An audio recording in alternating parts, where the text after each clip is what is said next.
Episode 5, The Whirly Dirly Conspiracy, was one of the better episodes of Season 3 so far, in my opinion, and of course there was a ton of interesting things going on with almost every character. And per usual, the writers threw in their fair share of references and inside jokes and things that kind of went over some fans' heads. So today I want to go over a few of the things that I noticed in the episode. Now, I'm sure I didn't catch everything, so if there is something that I missed, go ahead and leave a comment down below telling everyone about it. I'd love to hear that, but let's jump right in, guys. Starting out, you may notice that the opening scene seems familiar to you, and that is because it is a shot-for-shot recreation of the pilot episode intro where Rick drug Morty out of bed. Middle of the night, what are you talking about? Come on, I got a surprise for you. Come on, hurry up. Gotta get out, gotta go.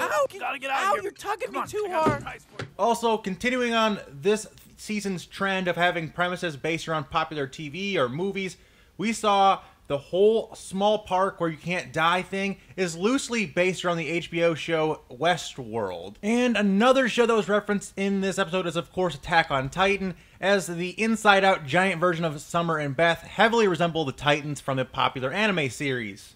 As I was watching the end of this episode, when we see Ethan being Cronenberged by Morty, it made me remember back to the episode from Season 1 where we saw Rick put Anatomy Park inside of Ethan.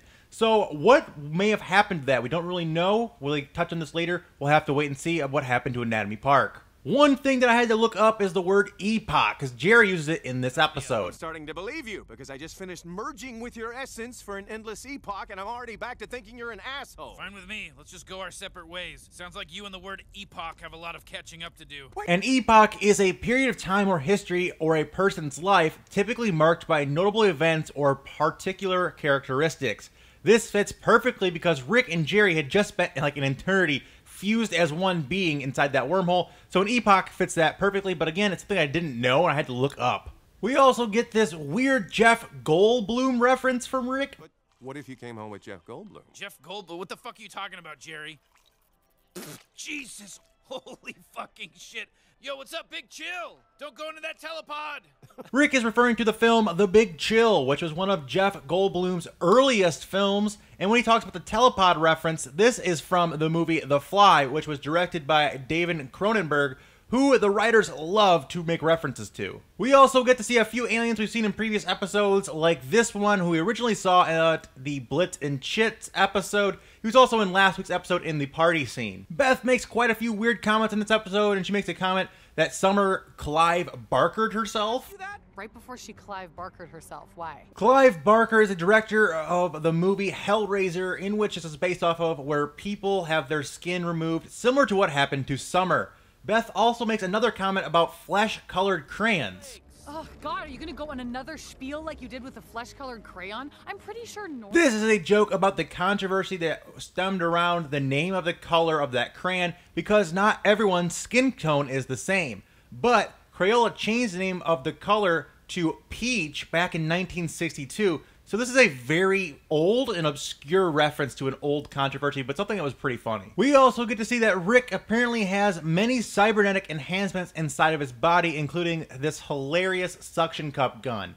But that led many people to believe that this isn't our original Rick that we have been following from episode 1 of Season 1. But what I think actually happened and what's going on here is that in episode 1 of Season 3, we see that our old Rick swapped his conscience with other Ricks and other people in that episode, and that his original body was killed. So what I think is going on is that the original Rick's conscience is just inside of a different Rick's body, and that Rick's body happened to have some cybernetic enhancements, including that suction gun and his eye. One more thing about this Rick in this episode that people were really kind of speculating why he's not our Rick. We never see any of his telltale dribble or drool from his mouth in this episode, which could mean that it's either not our Rick or that Rick somehow managed to stay sober the entire episode. But that's just up there. It's kind of a theory going around right now, but I thought I'd throw that in as well. The acid trip scene, which was really funny, was a major part of this episode. There are countless religious and cultural references in here, including this chakra, which is a popular figure in Hinduism and Buddhism and other religions.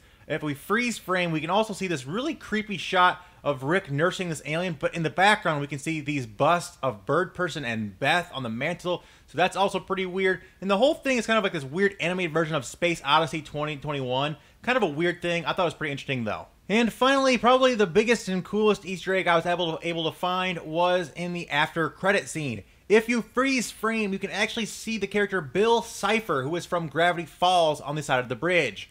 Now, this is not the first time we've seen the two shows cross over.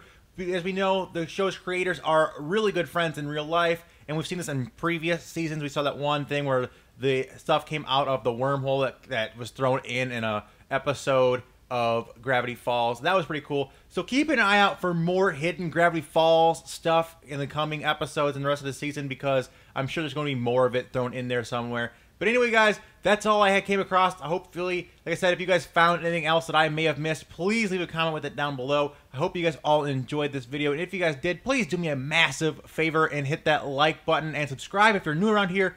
And also check out all my previous Rick and Morty content. I've got a whole playlist full of theories and Easter egg videos. Check those out. Links in the end slate and the description. But until next time, guys, remember that it's always Came Back time somewhere. Until then, take it easy and peace out.